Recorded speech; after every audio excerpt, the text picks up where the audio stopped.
ایک صحابی نے ایک دفعہ پوچھ لیا کہ یا رسول اللہ صلی اللہ علیہ وسلم، میرا ملازم بڑی ہی غلطیاں کرتا ہے، میرا غلام بڑی غلطیاں کرتا ہے، تو کتنی کو دفعہ معاف کروں؟ کتنی کو غلطیاں ایک دن میں کو کر سکتا ہے؟ 2 دفعہ کر لے گا، 3 دفعہ بھول جائے گا۔ سوال پوچھا نا کہ یا رسول اللہ صلی اللہ علیہ وسلم، میرا غلام بڑی غلطیاں کرتا ہے، تو کتنی دفعہ معاف کروں؟ نبی پاک علیہ السلام نے فرمایا اگر تو نے گنتی کر کے گویا پوچھا ہے تو چلو تجھے اسی طرح ہی بتا دیتے ہیں۔ حضور کتنی دفعہ معاف کروں؟ فرمایا چل ایک دن میں 70 بار تو معاف کیا ہی کر لوں۔ حالانکہ 70 غلطیوں کو دن میں نہیں کر سکتا، اس نے شمار کر آخر کتنی کو دفعہ معاف کروں؟ نبی پاک صلی اللہ علیہ وسلم نے فرمایا 70 دفعہ تو معاف کر ہی دیا کر۔ 70۔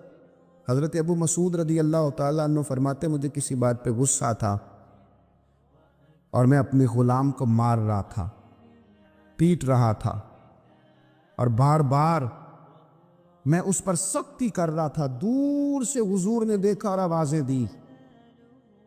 قریب جب حضور پہنچ گئے تو نبی پاک علیہ السلام نے ایک جملہ کہا، ماتے پھر دوبارہ میں نے کبھی اپنے غلام پہ ہاتھ نہیں اٹھایا۔ اللہ کے رسول فرمانے لگے جتنا تجھے اس پر اختیار ہے نا، میرے رب کو اس سے کئی گنا بڑھ کے تیرے اوپر اختیار ہے۔ اگر آج اللہ تعالیٰ نے یہ تقسیم کر دی ہے کہ کسی کو تمہارا ملازم بنا دیا ہے، کسی کو تمہارے ماتحت کر دیا ہے، تو اس کا معنی یہ تو نہیں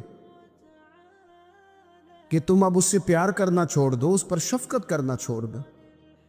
رسول کریم صلی اللہ تعالیٰ علیہ وآلہ وسلم نے ارشاد فرمایا کہ جتنا اختیار تمہیں اس پر ہے نا، اس سے کہیں بڑھ کر اللہ تعالیٰ کو تم پر اختیار۔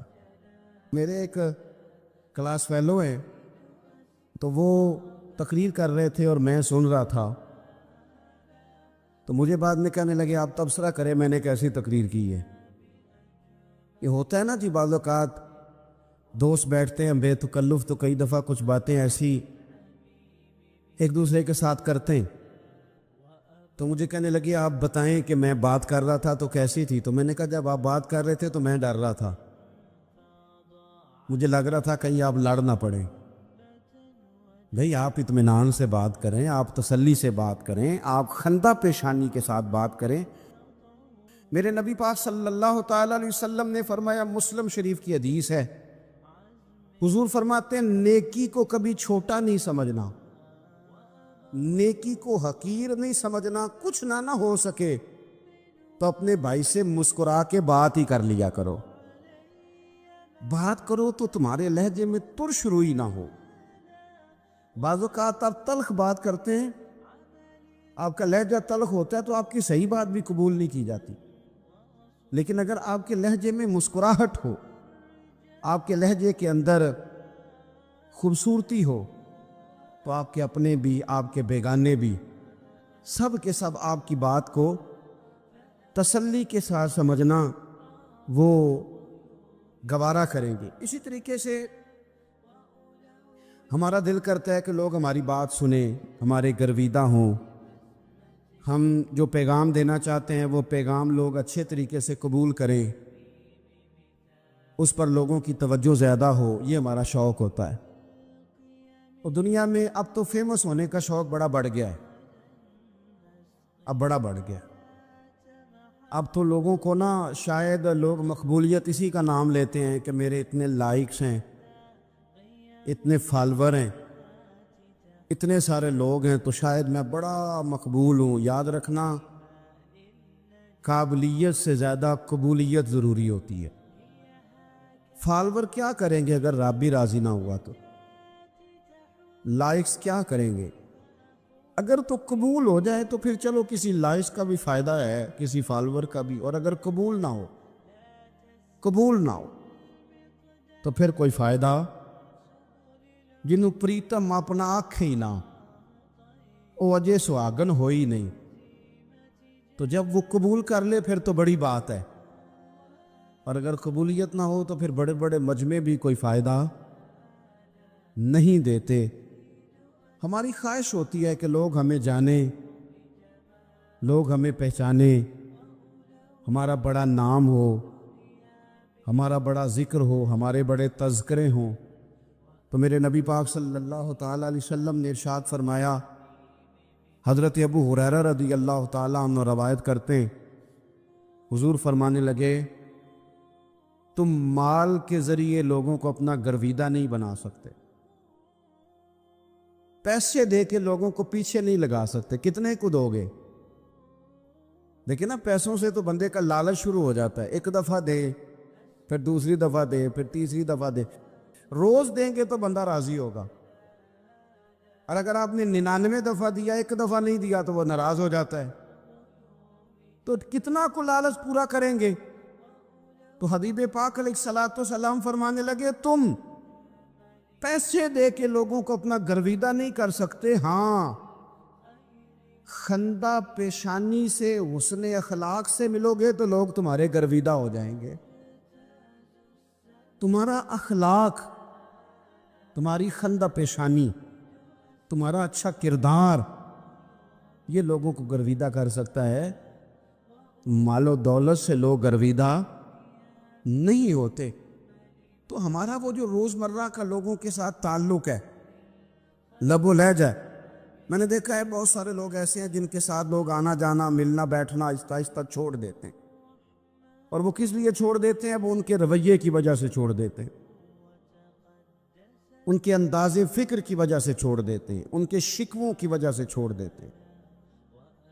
مزاج ہوتا ہے نا ہمارا کہ ہمیں شوق ہوتا ہے تعلق زیادہ لوگوں کے ساتھ ہو، اور پھر یہ بھی شرط ہوتی ہے کہ میں جس کے پاس جاؤں وہ مجھے یہی کہے کہ تو میرے ساتھ ہی پیار کر۔ ایک صاحب مجھ سے کہنے لگے کہ یہ میں محفل کراتا ہوں، آپ بھی تشریف لائیں، اور میں 20 علماء کو بلا چکا ہوں، اور بڑے بڑے نامور نام انہوں نے میرے سامنے لیے۔ میں نے ان سے پوچھا کہ جو نام آپ نے لیے ہیں اور آپ کی تصویریں بھی ساتھ ہیں، میں الحمدللہ تسلیم کر گیا ہوں آپ کی بات کو، لیکن سوال میرا یہ تھا کہ کیا آپ نماز بھی پڑھتے ہیں؟ 21 علماء کو آپ نے بلایا یا 20 کو بلایا اور بڑے بڑوں کو بلایا، اور مجھے بھی آپ دعوت پیش کر رہے ہیں، تو نمازی بھی آپ ہیں، نمازی بھی ہیں؟ کہنے لگے آپ دعا کریں میں نماز پڑھنا شروع کر دوں۔ میں نے ان سے کہا خدا کے بندے، اب اگر تو کسی اور کو بتائے گا کہ 20 اتنے بڑے لوگوں سے میرا تعلق کر، پڑھتا میں نماز بھی نہیں، تو لوگ کیا سوچیں گے کہ 21 مولوی مل کے بھی ایک بندے کو نمازی نہیں بنا سکے۔ تو آپ اپنے لب و لہجے سے صرف باتوں سے گرویدہ کسی کو کر لیں گے؟ آپ یہ دیکھیں کہ اخلاق کس طرح کا ہے، لہجہ کس طرح کا ہے، آپ کے بات کرنے کا انداز کتنا حسین ہے، اس لفظ کے اندر حسن کتنا زیادہ ہے۔ نبی پاک صلی اللہ علیہ وسلم بھی تبلیغ فرماتے، ہم بھی تبلیغ کرتے ہیں۔ میں اور آپ جب تبلیغ کرتے ہیں تو اس تبلیغ کے اندر شکوہ ہوتا ہے اور تنقید ہوتی ہے، اور بعض جگہ میں نے یہ بھی دیکھا ہے کہ طنز ہوتا ہے، طنز۔ ہم دوسرے کو دین کی دعوت رہے ہیں، لیکن ہمارے لب و لہجے سے طنز اور ترش روئی چھلکتی ہے۔ تو دولت کے پیچھے لگ گیا ہے، تو بالکل جاہل ہے، تو بالکل تیرے خاندان میں سے بھی کوئی نہیں ادھر آتا۔ آپ طنز کر رہے ہیں، آپ دعوت دین نہیں دے رہے۔ دعوت دین تو گلدستے میں رکھ کے پیش کی جاتی ہے، اس کی تو ایک خوبصورتی ہے، اس کا تو ایک حسن ہے، اس کی تو اپنی ایک جاذبیت ہے، اس کی اپنی ایک نورانیت ہے۔ صحابہ کرام علیہم رضوان فرماتے ہیں کہ حضرت سعد بن معاذ رضی اللہ تعالیٰ عنہ کا جنازہ تھا۔ اللہ کے پیارے محبوب صلی اللہ تعالیٰ علیہ وسلم نے جنازے کی امامت فرمائی، اور جنازے کی امامت کے بعد ابھی نہ قبر کے تیار ہونے میں کچھ ٹائم باقی تھا، تو حضور زمین پہ تشریف فرما ہوئے، لوگ قبر کی تیاری میں ہیں۔ بعض اوقات ہوتا ہے نا ابھی قبر نہیں تیار ہوئی، تو کہتے ایک لکڑی کے ساتھ حضور نے زمین کریدنی شروع کر دی، اور دیر تک حضور نے چہرہ نور کو زمین کی طرف جھکائے رکھا، گویا زمین شرف دیدار حاصل کرتی رہی۔ دیر تک چہرہ نور جھکا رہا زمین کی جانب، حضور نے رخ نور کو پھیر لیا۔ صحابہ کہتے ہیں کہ ہم نہ بڑے، جب حضور ہمارے قریب ہوتے تھے تو ہمارا خیال ہوتا تھا کہ رحمت کی برکھا ہے، اپنے اپنے حصے کا کرم اڈیل لے اپنے اوپر۔ فرماتے ہیں منتظر تھے کہ حضور کب ہماری طرف رخ انور پھیریں اور ہم کریم سے کوئی بات سن سکیں۔ ارشاد فرماتے ہیں کہ ہم بڑے شدید منتظر تھے۔ دیر کے بعد نبی پاک علیہ الصلوۃ والسلام نے چہرہ انور اٹھایا، دیر کے بعد چہرہ انور اٹھایا۔ یہ دیکھیں تبلیغ ہو رہی ہے، اور جب حضور نے چہرہ انور اٹھایا تو آنکھوں میں آنسو تھے، رو رہے تھے۔ اور 3 دفعہ حضور نے فرمایا، چونکہ قبر تیار ہو رہی تھی، 3 دفعہ نبی کریم نے فرمایا لوگو، قبر آخرت کی منزلوں میں سے پہلی منزل ہے، اس کی تیاری کر لو، اس کی تیاری کر لو، اس کی تیاری کر لو۔ 3 دفعہ حضور نے یہ جملے دہرائے۔ کیوں؟ ایک میں تبلیغ کرتا ہوں، پر اس میں نہ درد ہے، نہ رونا ہے، نہ وہ لب و لہجہ ہے۔ ایک حضور دعوت دے رہے ہیں قبر کی تیاری کی، لیکن اس میں آنسو ہیں، اس میں خاص رغبت ہے غلاموں کے لیے۔ تو اپنی زندگی کے اندر جو ہمارا انداز تکلم ہے، ہمارا انداز گفتگو ہے، میں کہا کرتا ہوں کہ ہم نا دین کے لیے جب کلام کر رہے ہوتے ہیں تو شدت ہوتی ہے ہمارے جملوں کے اندر۔ بعض مقامات شدت کے ہوتے ہیں، آپ جہاد کی بات کر رہے ہیں، ناموس رسالت کی بات کر رہے ہیں، تو کسی جگہ آپ کے لب و لہجے کے اندر شدت کا ہو جانا برا نہیں ہے، بلکہ وہ اچھا ہے۔ لیکن میرے عزیز، ہر وقت ہی کچھ لوگ تلخ ہیں، انہیں کسی وقت بھی آپ ان سے ملاقات کر لیں وہ لوگ آپ کو پریشان ہی نظر آئیں گے۔ حضرت سیدنا عبداللہ ابن عمر رضی اللہ تعالیٰ عنہ روایت کرتے ہیں کہ نبی پاک صلی اللہ تعالیٰ علیہ وآلہ وسلم نے ارشاد فرمایا کہ جنت میں ایسے بھی کمرے ہوں گے، جنت میں کچھ ایسے کمرے، کچھ ایسے مکانات بھی ہوں گے کہ باہر کھڑے ہوں گے تو اندر نظر آئے گا، اور اندر کھڑے ہوں گے تو باہر نظر آئے گا۔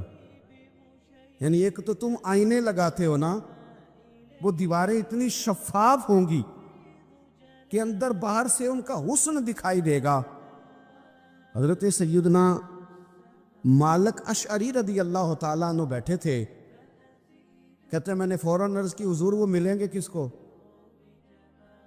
وہ جو اتنے حسین گھر ہوں گے کہ دیواریں ہی شیشے کی محسوس ہوں گی، اندر باہر سے حسن کے جلوے دکھائی دیں گے، حضور وہ ملیں گے کسے؟ تو اللہ کے پیارے محبوب علیہ السلام نے فرمایا وہ اس کو ملیں گے جو گفتگو اچھی کرے گا، جو گفتگو اچھی کرے گا، لب و لہجہ اخلاق والا ہوگا، گفتگو اچھی کرے گا، لوگوں کو کھانا کھلائے گا، اور جب لوگ سو رہے ہوں گے تو وہ اٹھ کے اپنے رب کی عبادت کرے گا۔ اس شخص کو وہ مکانات ملیں گے جن کی دیواریں آئینے کی مانند ہوں گی، جن کا حسن تازہ ہوگا، جن کو اللہ تبارک و تعالیٰ نے اپنے فضل سے مزین کیا ہوگا، سنوارا ہوگا۔ ہم اگر تھوڑی سی توجہ کریں نا تو کئی دفعہ وقت گزر جاتا ہے، لہجہ نہیں بھولتا، لہجہ یاد رہتا ہے۔ آپ تو 2 منٹ کے لیے غصے میں تھے نا، تو آپ نے کوئی بات کر دی کسی غریب کو، کسی شخص کو، آپ غصے میں تھے، آپ نے کہہ دیا، اس بیچارے نے سن لیا، لیکن وہ باتیں اسے سونے نہیں دیتی، بار بار یاد آتی۔ کوئی آپ کے ساتھ تلخ کلام کر دے نا، کبھی تلخ گفتگو کر دے، بندہ جب سامنے آتا ہے وہ باتیں یاد آ جاتی ہیں، تکلیف ہوتی ہے، اور وقت گزر جاتا ہے۔ لڑائیاں ہمیشہ چل نہیں سکتی۔ لڑائی کتنی دیر کی ہوتی ہے؟ 1 دن کی، 2 دن کی۔ قتل بھی ہوں تو اگر قاتل کو پھانسی بھی ہو جائے تو پھانسی کے بعد بالآخر لڑائی تو ختم ہو ہی گئی نا۔ لڑائی ہمیشہ چلتی، تلخی ہمیشہ چل سکتی نہیں۔ تلخی روٹین میں چلنے والا سکہ، کچھ سکے روٹین میں چلتے وقتی ہوتے، یہ جو غصے کا لب و لہجہ ہے، تلخی کا سکہ، یہ بھائی روٹین میں نہیں چلتا، اس نے ایک نہ ایک دن ختم ہو جانا ہے۔ روٹین میں پیار ہی چلتا ہے۔ حضرت جابر ابن عبداللہ کہتے ہیں حضور پہلے دن مدینہ منورہ آئے، میں زیارت کے لیے گیا تو میں نے مسکراتے دیکھا، 10 سال میں دیدار کرتا رہا، اور وصال سے چند دن پہلے بھی میں نے زیارت کی تو مدینے والے محبوب کو مسکراتے ہوئے ہی دیکھا ہے۔ یہ جو آپ کا لب و لہجہ ہے نا، اخلاق والا، حسن والا، مسکرانے والا، یہ لب و لہجہ نا ذرا لمبا چلتا ہے، یہ روٹین ہے، یہ روز چلے گا۔ یہ سکہ وہ ہے جو رائج الوقت رہتا ہے، یہ کبھی بھی ختم ہونے والا یہ خزانہ ہے۔ تو یہ جو آپ کا تلخ لب و لہجہ ہے، یہ روٹین نہیں۔ عارف رومی رحمۃ اللہ علیہ فرماتے ہیں کہ وہ مثال دینے کے لیے بات سمجھاتے ہیں، فرماتے ہیں ایک شخص جنگل میں لکڑیاں کاٹنے جایا کرتا تھا تو شیر سے دوستی ہو گئی، یعنی ڈائریکٹ بادشاہ سے دوستی ہو گئی، اور بادشاہ بھی وہ جو جنگل کا بادشاہ ہے، جنگل کے بادشاہ سے دوستی ہو گئی۔ اب وہ لکڑہارا غریب آدمی تھا، لکڑیاں تو کاٹنی ہوتی تھی، تو وہ جنگل کا بادشاہ اعلان کر دیتا جانوروں کو کہ میرا دوست آیا، ایک تو کوئی تنگ نہ کرے، اور دوسرا یہ کہ سب لوگ مل کے اس کے ساتھ تعاون کرے۔ کبھی کوئی جانور لکڑیاں اکٹھی کراتا، کبھی کوئی اپنی پشت پہ گدھا، بیل، گھوڑا، خچر رکھ کے وہ لکڑیاں باہر چھوڑنے آتا۔ تو اب اس کی بڑی دھوم مچ گئی جنگل کے اندر، لکڑہارا مزدور تھا، وہ بادشاہ سے دوستی کر کے بادشاہ ہی بن گیا۔ وہ گھر آ کے نا بیوی کو اکثر بتاتا کہ میرا ایک دوست ہے، میں جاتا ہوں تو ساری پہلے ہی مخلوق کھڑی ہوتی ہے میرے استقبال کے لیے۔ دوستی جو بڑے سے ہو گئی ہے۔ بنا ہے شاہ کا مصاحب تو پھرے ہے اتراتا، وگرنہ شہر میں غالب کی آبرو کیا ہے۔ ہم نے تو پوچھتا ہی کوئی نہیں، یہ تو بنا ہے شاہ کا مصاحب تو پھرے ہے اتراتا، وگرنہ شہر میں غالب کی آبرو کیا ہے۔ تو وہ لوگوں کو بتاتا، بیوی کو بھی بتاتا دوست ہے، تو بیوی کہنے لگی اتنی تو تعریفیں کرتا، یہ نہیں بتایا کہ وہ جنگل کا شیر ہے، بس نیرا دوست بتا دیا۔ بیوی کہنے لگ گئی کہ تو اتنا جو اس کا ذکر کرتا ہے تو کسی دن بلا نا، بلا کسی دن تاکہ اس کی دعوت کریں۔ اب اس نے پھر نہ اس کو پردے میں رکھا، کیا کہتے ہیں آج کل سرپرائز دینا ہے، ان کا سرپرائز دینا ہے جی، پردے میں رکھا کہ وہ شیر ہے۔ تو وہ بلا لیا گھر، اب اس کے لیے کچا گوشت، ظاہر ہے شیر نے کچا گوشت سکھانا تھا۔ وہ کہنے لگی پکانا کس طرح کا ہے؟ وہ کہنے لگا جب وہ آئے گا پھر بتاؤں گا۔ اب وہ کچا گوشت 2-3 بکرے ذبح کر کے ڈال دیے، وہ آ گیا شیر۔ عارف رومی کہتے ہیں جب وہ آیا نا تو اس کی بیوی نے دیکھا، اس نے ایک سخت جملہ کہہ دیا، کہنے لگی اوہو میں سمجھی تھی پتہ نہیں کون ہے، اس طرح کے درندے تیرے یار ہیں، کتے بلے دوست بنائے ہوئے، یہ کیا بات ہوئی؟ خیر وہ شیر نے سن لیا، گوشت کھایا، وہ چلا گیا۔ اگلے دن لکڑہارا لکڑیاں کاٹنے گیا تو شیر نے ملاقات کرتے لکڑہارے سے کہا کہ یہ نا کلاڑی اٹھا اور میری پشت پہ نا ایک زخم کر دے۔ اس نے کہا نہیں میں یہ کام نہیں کرتا، تو میرا دوست ہے۔ اس نے کہا سن بھائی میں نے پیار سے کہا ہے تو مان جا، ورنہ میں ہوں شیر، میں نے تجھ سے منوا ہی لینا ہے، میں کوئی تکلیف دوں گا مناسب نہیں، تو کر۔ اس نے کلاڑی اٹھائی اور اس کی پشت پہ ایک زور سے زخم لگا دیا، خون بہنے لگا۔ اس نے کہا تو نے آج کے بعد آنا ہے، لکڑیاں کاٹنی ہے، تجھے کوئی کچھ نہیں کہے گا، بس یہ ایک حکمت تھی جو میں نے کیا ہے۔ قصہ مختصر، وہ آتا رہا، لکڑیاں ملتی رہی، خدمت بھی ہوتی رہی، 6-8 ماہ گزر گئے۔ ایک دن شیر اس سے کہنے لگا یہ میرے ذرا بال اٹھا کے دیکھ، وہ جو تو نے زخم لگایا تھا وہ کہاں پہ ہے؟ اس نے وہ بال اٹھا کے دیکھا تو زخم ملا ہی نہیں، کئی جگہ پہ ٹٹولا کا یار یہاں تھا یہاں تھا یہاں تھا۔ شیر نے پھر کیا کمال ہی جملہ کہا، اس نے کہا کہ وہ جو کلاڑی کا زخم تو نے لگایا تھا نا وہ مکمل ہو گیا، لیکن تیری بیوی کا جو لہجہ تھا اور اس کی جو تلخی تھی وہ آج تک میرے ذہن میں موجود ہے۔ غالباً عنایت اللہ مرحوم کی بات ہے، ایک گزرے ہیں کالم نگار یا قدرت اللہ شہاب کی، کہتے ہیں کہ میں کسی نے ان سے کہا کہ تم کسی سے کچھ لیتے نہیں، خودداری کیسے سیکھی؟ تو کہنے لگے ایک مہنگے ہوٹل میں روٹی کھانے گیا، تو اس مہنگے ہوٹل کا جو چوکی دار بابا تھا نا وہ سردیوں میں اس طرح کے کپڑے پہن کے آیا کہ ٹھٹر رہا تھا، کہاں پر آتا۔ تو میں نے آگے بڑھ کے کہا کہ بابا تیرے پاس موٹے کپڑے کوئی نہیں؟ کہتا بیٹا ہوتے تو میں نے پہنے نہ ہوتے۔ تو کہتے میں نے کہا کہ اس وقت رات ساری تو نے ڈیوٹی کرنی ہے تو انہی کپڑوں میں رہو گے؟ تو کہتے ہیں کہ وہ کہنے لگا ہاں بیٹے کیا بتاؤں، 4 بچے، بوڑھا ہوں، ان کی نوکری کرنی ہوتی ہے اور ان 4 بچوں میں صرف بیٹیاں ہیں، بیٹا ہے کوئی نہیں میرے پاس۔ تو میں تو آج چائے پینی تھی تو میری بیوی مجھے کہہ رہی تھی کہ تھوڑی سی پتی اور 1 کپ دودھ گھر میں پڑا ہے، بچے سوتے ہیں تو آپ کو بنا کے دیتی ہوں۔ کہتے میں تو چائے اس طرح پیتا ہوں جس طرح دوائی پی جاتی ہے۔ تو میں نا وہ تھوڑی سی سب روگاں دا روگ محمد جس دا نام غریبی، تو میں نے وہ چائے میری بیوی بنا کے لائی ہے، تو میں نے کہا بھلی مانے تجھے بھی ٹھنڈ لگ رہی ہوگی تھوڑی، تو بھی پی لے۔ تو اس نے کہا نہیں آپ نے ساری رات چوکی دارہ کرنا ہے، آپ پیے۔ کہتے میں پی کے آ گیا ہوں۔ کہتے عین عشاء کا وقت تھا، سردی کا موسم تھا، گھاس تھی باٹ، ہوٹل کے بابا کھڑا تھا۔ کہتے میں نے نا بابے کی بات سنی تو میں نے سمجھا کہ اس وقت کا سب سے بڑا سخی میں ہی ہوں، اور میں لگا ہوں قارون کے خزانے کو جوتا مارنے، لگا ہوں میں بہت بڑی سخاوت کرنے۔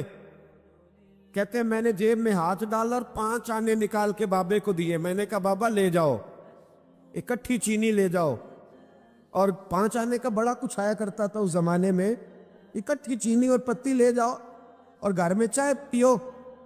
کہتے اتنی دیر ہوئی تو عشاء کی اذان ہو گئی، اور جب مؤذن نے اذان پڑھی اور میں نے 5 آنے بڑھائے تو بابے نے لپیٹ کے مجھے دیے۔ کہنے لگے میں تو تجھے اچھا آدمی سمجھا تھا، تو نے مجھے کیا سمجھ لیا ہے؟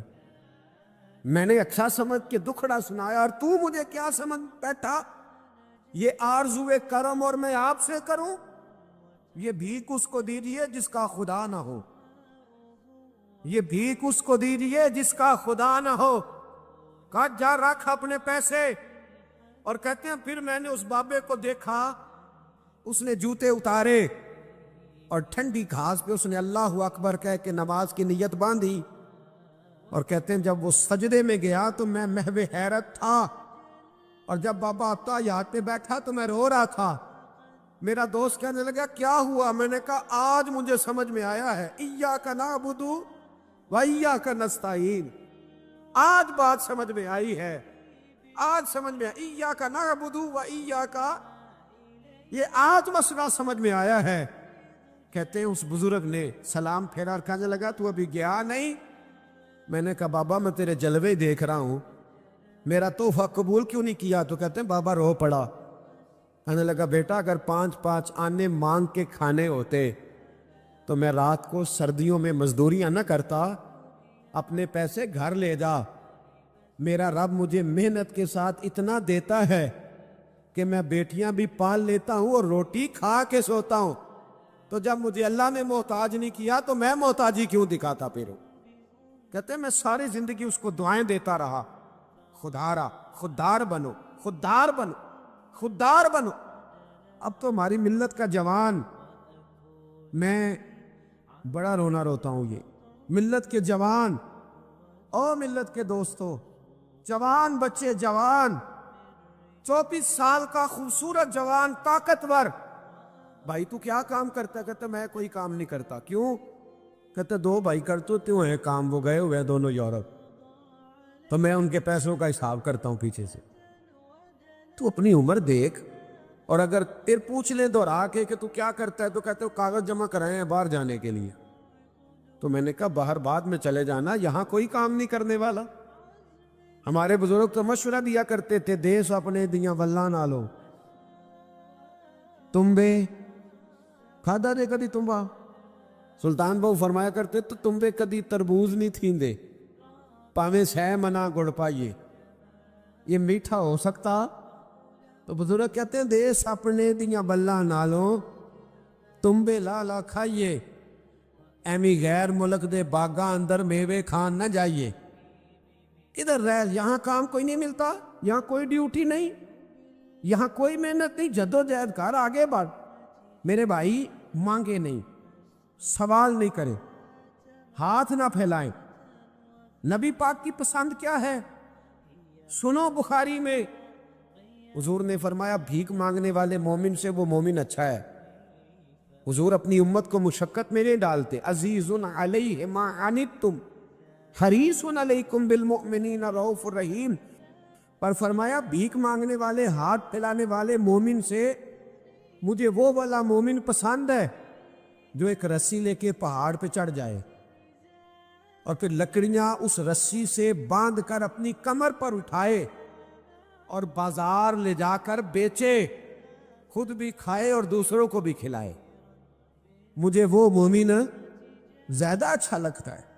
کشکول طلب پھیلانا، مانگنا، سوال کرنا امت مسلمہ کا یہ شیوا نہیں ہونا چاہیے۔ دنیا میں کوئی پیشہ برا نہیں۔ حضرت داؤد لوہے کا کام کرتے تھے، لوہے کا کام حضرت داؤد کو کئے برا لوہار کو، یہ حضرت داؤد کرتے تھے، خود نبی پاک علیہ السلام نے بیان فرمایا۔ حضرت نوح علیہ السلام لکڑی کا کام کرتے تھے، حضرت سیدنا آدم علیہ السلام کھیتی باڑی بھی کرتے تھے اور کپڑا بھی بنا کرتے تھے، اماں حوا گھر کے اندر کپڑا بنتی تھی، یہ پیشے برے ہیں؟ حضرت ادریس علیہ السلام کپڑے سیا کرتے تھے جو ہمارا درزی کام کرتا ہے، یہ پیشے برے ہیں؟ ایک پیشہ برا ہے دنیا میں، ایک پیشہ، وہ ہے کسی سے مانگ کے کھانا۔ برتن دھونے والا برا نہیں ہوتا، جھاڑو دینے والا برا، چوکی دارا کرنے والا برا۔ نوجوان کہتا ہے میری پھوپھی مہربان ہو جائے تو میں لندن چلا جاؤں، ماموں مہربانی کرے تو امریکہ چلا جاؤں، کوئی بندہ میرے اوپر نظر کر دے تو میں بچ جاؤں۔ بندوں کے سہارے کیوں ڈھونڈتا ہے؟ سہارا ڈھونڈنا ہے تو یا بیت اللہ شریف کے رب کا ڈھونڈ یا گنبد خضرا والے مصطفیٰ کا تلاش کر، یہ سہارا تجھے اونچا کرے گا، یہ تجھے بڑا کرے گا، یہ سہارا تیرے اندر قوت اور طاقت پیدا کرے۔ کن لوگوں کے پیچھے؟ ہاں اگر اللہ تعالیٰ اپنی مرضی سے کوئی اپنے فضل سے چیز دے دے